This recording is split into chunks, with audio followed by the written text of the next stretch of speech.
sitting together with our customers saying, where do you have your bottlenecks, right? So that should be the starting point for any digital journey. We listen to our customers. We understand what it is that they need from us. Welcome back to Mining Now. I'm your host, Jared Downey, and today we're filming another episode at IMARC in Sydney, Australia. We've got Weir and we've got two gentlemen from the company. We've got Wimpie Olivier, Digital Technical Product Manager, Slurry. Ole Knudsen, Senior Director, Digital. When you say Next Intelligent, that's a product, it's a service, it's a brand. So can you kind of like package that for people that don't know of it? Yeah, so Next Intelligent Solutions is really about having individual solutions that fits to our equipment, right? Beyond that, we are of course having a data-driven agenda here.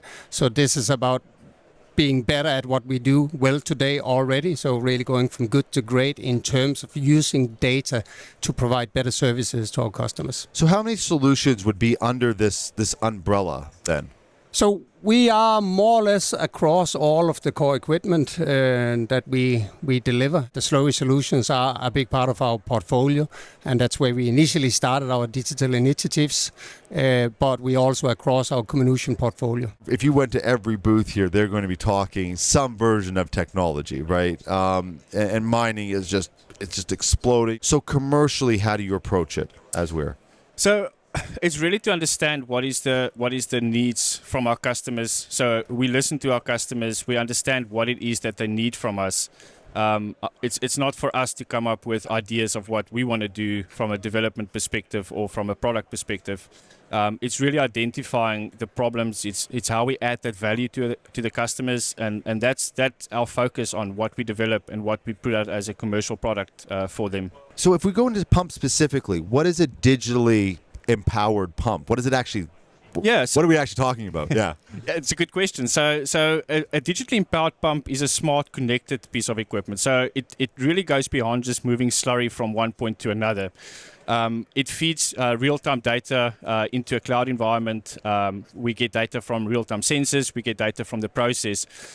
We combine that with data from our product line, so PumpCo, for example, and also with the expert knowledge that we have in-house. With the OEM, we understand our equipment, we know how it works, and we know how it should be operated. And when we combine all of that into a single environment, we can really extract insights that can help our customers make smarter decisions faster, and help them improve their operation safety, cost-wise, and just be more efficient in how they operate the equipment. Yeah, so you could basically say, most of our customers or the industry in general is struggling with the same, right? Need to be more efficient. They need to be safer. They need to be more sustainable. At the same time, there's more constraints around it, right? Regulatory commitments to fewer experienced operators as well, right? So that's where we see digital is going in, closing that gap. So so when the pump lands on someone's site, what does that pump have in it that a pump 20 years ago doesn't? Yeah, so the pump would land with typical, let's call it vibration and temperature sensors for our traditional condition monitoring solution. We would ingest process data from around the pump, as well as maintenance data from the site. So some of this data would come directly from the pump, and some of this data would come from the customer system to give us context around how the pump is being used and how it operates. Okay. The real value is probably more in what we do with the data rather than just the data. So I mean, there's so much data available today in the industry, and it's really to make sense of all that data and to find that needle in the haystack to really give to the customer the information they need to make smarter decisions on how they operate and how they use their pumps. Okay, so as an OEM. And so you've kind of got this digital world, you've got this OEM side, and then you've got the real world on the ground. How do those all flow together? So first of all, when it comes to digital, for us, it's not only the digital technology, right? It's not only advanced sensors or cloud computing or AI, whatever that might be, right? But it's a combination of digital technologies and that OEM expertise, the know-how we're sitting with already. And the fact that we can also take action on the recommendations coming from the digital platform. So it's not only raising a flag, it's about raising a flag and doing something actively about it. And if we go back to the digital solution and our platform in general, that platform comes out with recommendations. So that means, again, saying there's something wrong. This is what should be done about it. And then some of the operators or our customers would say, that's fine, we can do this ourselves. Or in other cases, they would ask us, can you come and help us with resolving the issue? Right, it kind of gives them that ability to assess their own capabilities. And it does, because we're connecting our digital platform with our operational backbone. So it's really like digital terms, a digital twin and being that distributed to their operation. Yes, so right. we do have access to a lot of data. That could be historical data, but it could also be design data, data around our equipment, right? It's a pretty unique capability that is, in our case as an OEM, much easier to provide than if we would not have access to. Right, because they might have 30 pumps. You have 1 million pumps that are operating. Pumps, yep. Right, yeah. That's an interesting way of putting it, actually. To make it a real-world example, are there any, like, either case studies or just examples where you say this offers that added value to a client? Yeah. So I can immediately think of two case studies we've had very recently. One was in a high suction lift application from one of our customers in Canada. It's a barge application, so it means the pumps are operating in isolation. So there's not people that daily go and inspect these pumps. The pump started experiencing severe cavitation and vibration, and the operators were alerted by our system of this anomaly on the pump. Now, in normal conditions, first of all, it might have gone unnoticed, which would have caused a complete catastrophic failure for the customer, and that would stop the whole process, and that would cause interruption and obviously loss of production if that happens. In this specific case, they were actually able to continue operating the pump because they could in real time assess the condition of the pump. And they could set the thresholds and the set points to make sure that they don't cause excessive damage to the pump or cause a breakdown of it. And then in parallel, this data actually helped them to investigate and solve the problem on the pump. So that's a good example of anomaly that might have gone unnoticed and caused significant downtime of the production. Another good example also on pumps was one of our customers in Africa, where we detected a bearing anomaly with our solution. And that's something that the customer system actually completely missed. The bearing was scheduled for replacement at a much later maintenance interval, and we could actually prove with the data that the bearing would actually fail by that time. They then brought that replacement earlier into the maintenance schedule. They replaced it, and they prevented, again, a loss of production. This was a duty-only pump. There was no standby. So if that pump had to fail, it would have caused a complete loss of production. So those are two good examples of just, how we actually helped our customers to avoid these catastrophic failures. It's funny, these types of things are almost always creating nothing. That's what you're trying to create, eliminate the chaos. Yeah, so we always say for us it's preventative rather than reactive. Yeah. We want our customers to know about problems before it happens. Yeah. And we want them to be able to fix those and mitigate the risks that they have by having that information available. And that is the number one purpose for that we have with our solution. What's sort of the concept behind all this, Ole? Yeah, we do have what we call our value propositions here, right? So we're starting out with providing insight. Next step there on the ladder is providing uptime, and then we look at production, right? So that's the way we have categorized our solutions as well. Wimpie gave a good example of insight and uptime. Insight is really providing that visibility, the real-time visibility to both the operators and to the maintenance staff, where uptime is related to predictive maintenance. The production is very much related to the process optimization and what you're looking at there is really an agnostic solution that goes across the individual pieces of intelligent equipment in this case, right? Well, that's actually, I was going to ask about that. If you're integrating into, if there's other pieces of equipment in there, what does the integration look like? We should, in a minute, we should probably touch on not just pumps. We're kind of zeroing in on them, but there's the Cyclones and everything else. So what does that look like from an integration standpoint, from the client's view? So typically, let's say, again, I'll start out with our own view on it, right? So typically, we would approach the customer saying, hey, we do have solutions here on equipment level. And typically that would be our own equipment, the Weir equipment, right? As I said, we have another module that sits on top of that. That's completely equipment agnostic. But the combination, and this is really the strength about our platform here, is that we can integrate all the different modules, right? So where is having an impact on performance and vice versa. And that's where things become smart when you do the full integration.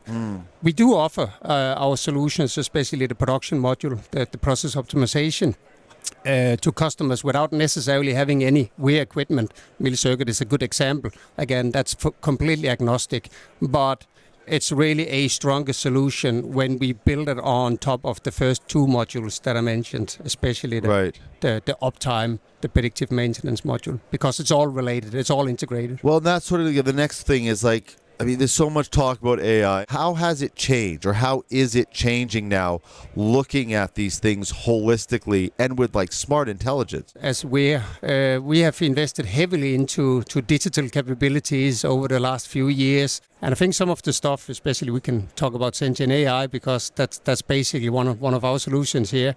What we see here is this dynamic modeling enabled by AI. You're there where you can play scenarios before you actually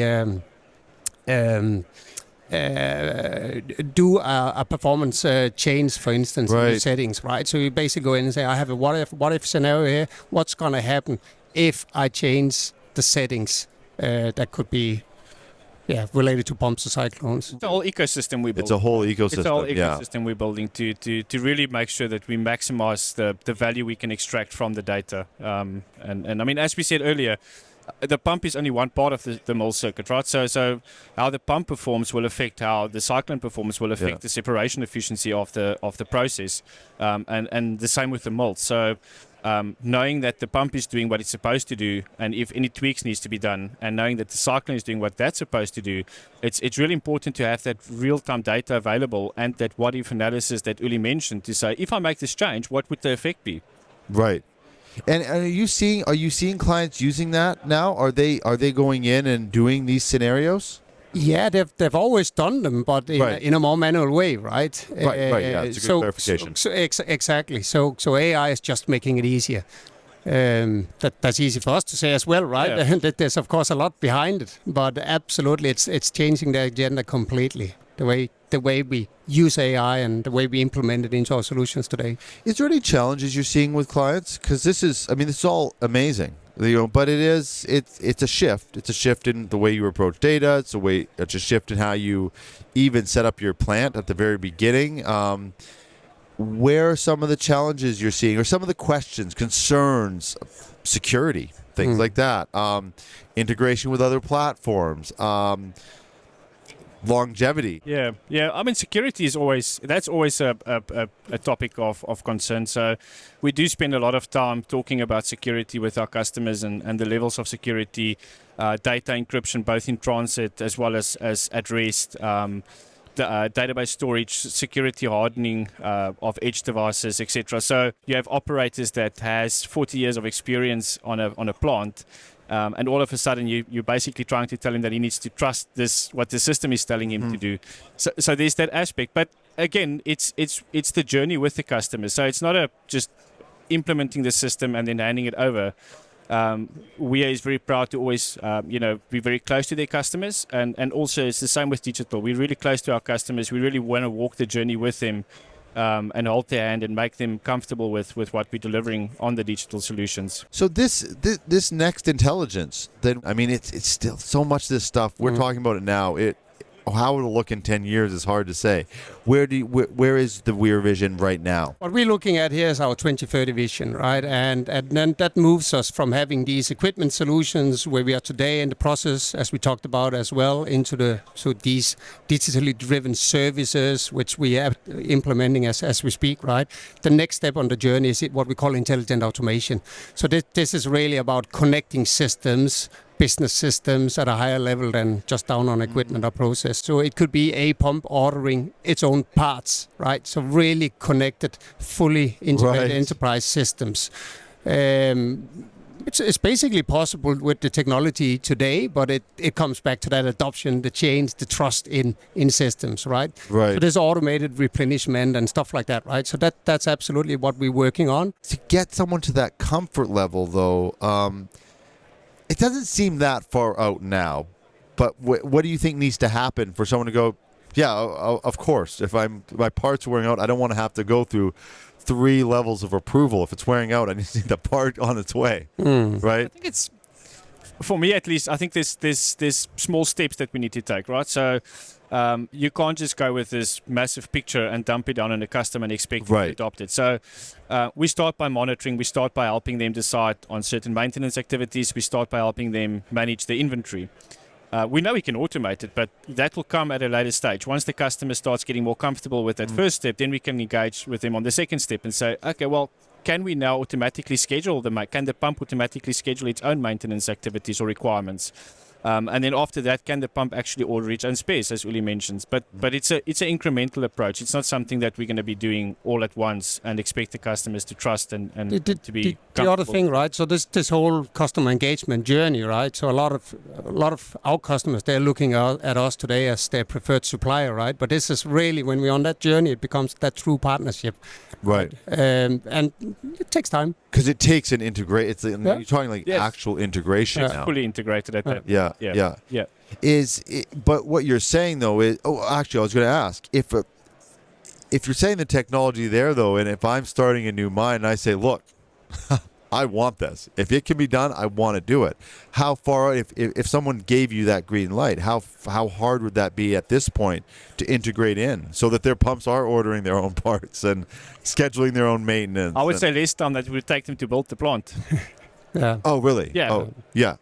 Yep. So it really just is a human adoption challenge. Yeah, it's a human adoption. Right. So is the mining world shifting there to, like, are there people out there right now that would do that journey with you, do you think?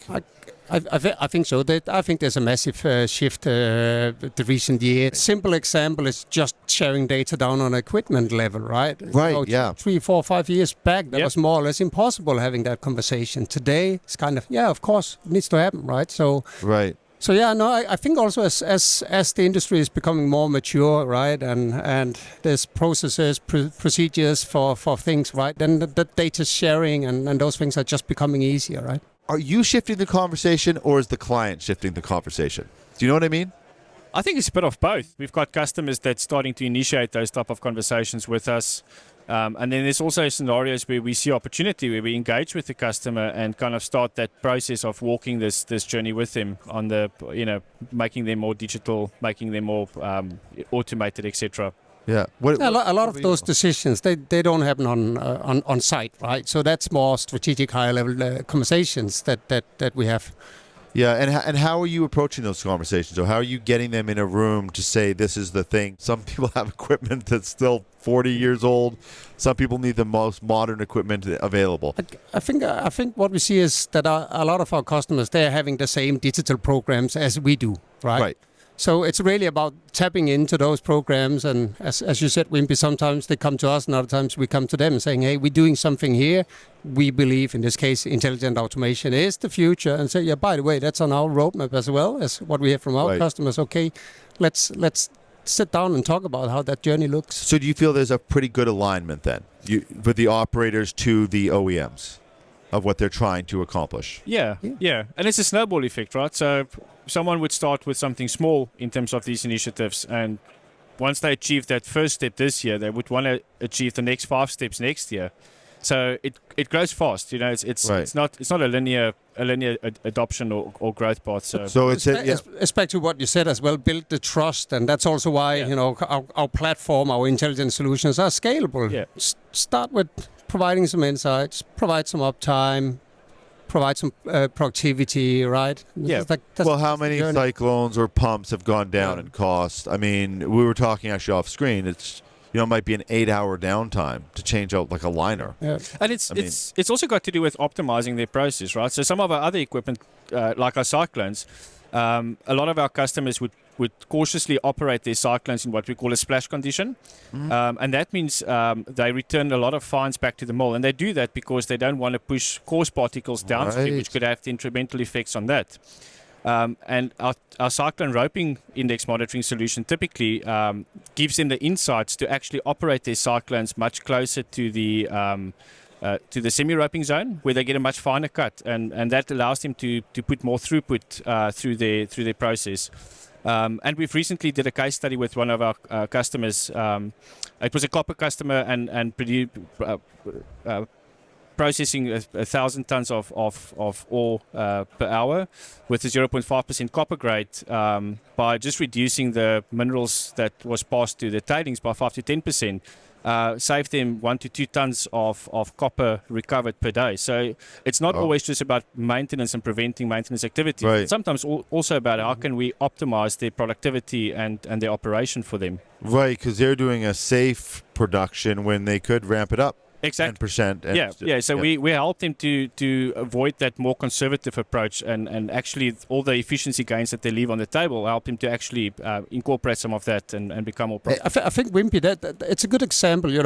Years back, I've been in this industry for 2 decades now, I think, right? So years back, that discussion, the first discussion, should we invest into digital? What's the return on investment, right? I don't think we see that return on investment discussion any longer, right? If you have one of these cases or the other one you talked about, the pump in South Africa, right? So it's a kind of, hey, it's a no-brainer, right? It's just there. There's a scenario I just painted. I mean, in that case, we calculated the customer would pay off the investment into the system in less than a day. So wow, it's really a no-brainer. Right. And this specific customer just set up a couple of new. They've gone through an expansion process, and they've just ordered the system with the new Cyclones as standard. It was So what were they actually? Let's be specific here. So what were they seeing? Like what were they seeing on a screen that made them go, oh, we can ramp up production here? So they could see exactly where the Cyclones are operating. And like is there like an optimal level gauge or something? What do they actually look at? Yeah. So we normalize it into like a how close you are to that most efficient point where your cut of your Cyclones would be at its absolute best. So you've got all the fine particles going into the overflow and all the coarse particles going into the underflow. It's not a straight line in reality. It's a skew line. So you always have that risk of some coarse particles going to the overflow and some of the fine particles. Well, you always have fine particles that will pass down to the mill, and that will use up the throughput capacity of the mill. We basically tell them exactly where they're operating on that line, so that they know they're not dropping off the cliff and starting to push all the coarse particles into the overflow. So when you say we're telling them, is your system is telling them? The system is telling them, and they see it in real time. It's a screen they can put up in their control room.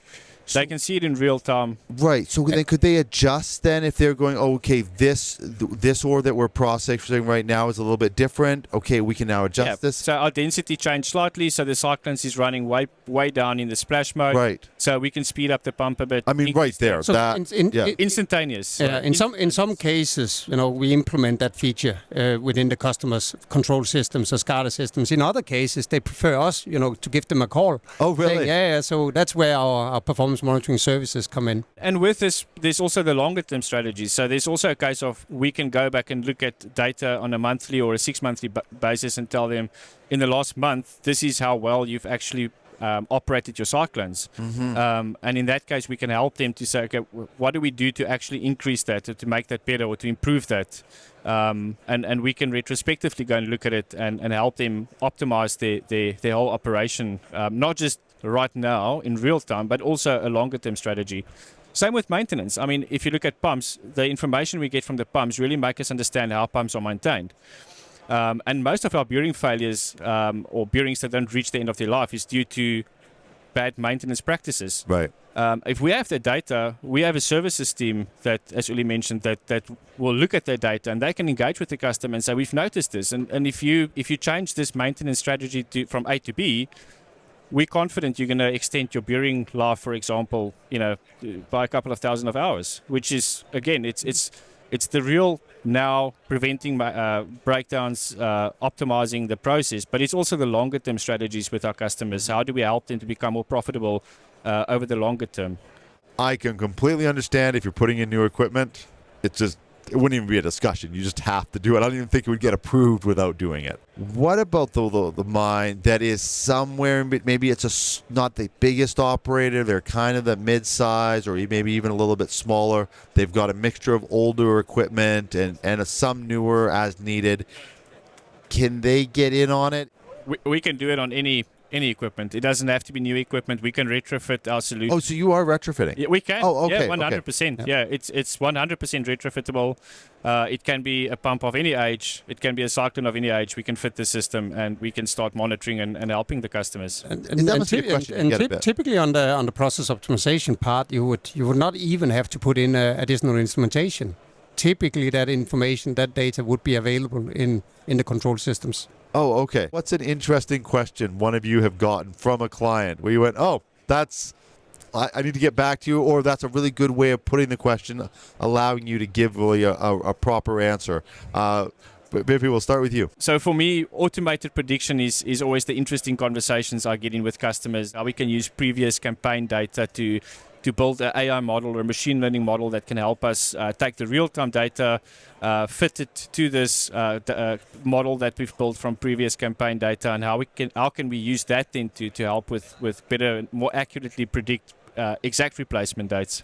Because you can't really predict, you have to be able to adapt, right? Yeah, but I mean, it's kind of just using an analogy. I mean, we can predict how long the tires on your car will last if you have the same driving behavior over the full lifetime of the tires. But if your teenage son is going to take the car for a spin every weekend, it might become difficult because the wear rate might change, right? So, and it's the same with wear components in a pump. As conditions changes, it becomes complicated to have that accurate prediction. But like I say, we do a lot of work on that, and there's a lot of initiatives that we're working on to help us make that more accurate. And that's the interesting conversations with customers for me at the moment. Right. Yeah. Ole, how about you? Yeah. So I think one of the questions I've seen a lot here recently, and coming from maybe the less digital savvy operators, is more been about where do we start, right? So thing is having a belief saying, hey, we need to be super ambitious. Let's jump right directly into automated replenishment or stuff like that, instead of starting saying, hey, where is the biggest problem? So having that value conversation first. Where would digital actually provide value? Because that's not always clear for a lot of the operators today. So that's what we enjoy a lot, sitting together with our customers saying, where do you have your bottlenecks, right?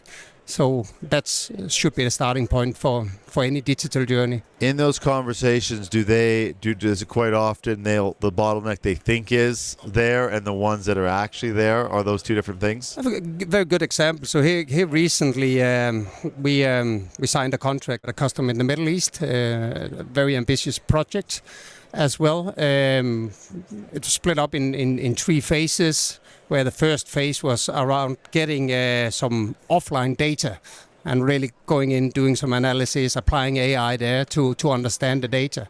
And I think that project here came out with a result already in the first phase saying, your problem is not where you believe it is. So maybe focus on that one. And that was much more equipment related to what they actually thought. So that's a really good example. We're seeing. And how did you get that was this a greenfield project or like? No, that was that. Oh, this is an operating. An operating one, right? So, we got all the data from. It's historic data. Exactly. We got the data. We did the assessment and saying, it might not be worth taking the project all the way. There's some other things that needs to be fixed first. Really? Yeah. So they were looking for a more major solution then. Yeah, well, we said, that's not your real problem here, right? It's a good point. It's a good point. Customers are sometimes overambitious. They want to take on this mountain of a solution. Yeah. Where if you just do that first little bit, you get so many answers from that you realize, oh well, going in that direction would probably be the wrong direction. Right. So let's just pivot a bit and explore other avenues of how we can solve these problems. We see that also very often. It's just amazing because when we talk about different data points all over the mining operations, and just seeing how people are using it from, preventative maintenance, but also maybe avoiding a major investment. Knowing how to maybe move around your assets differently. It's incredible. Gentlemen, thank you very much for doing the show. I hope we do it again. Awesome. Thank you. Appreciate it. Thank you, Ole. And thank you, everybody, for watching. Make sure to subscribe. Do both you have LinkedIn? Yep. Yeah. So we'll put Wimpie and Ole's LinkedIn in the description. And, of course, make sure to follow Weir. We'll have a link to their website. Go check them out. Thank you. If you haven't subscribed to us yet, please do. Thank you for watching, and we'll see you on the next episode of Mining Now.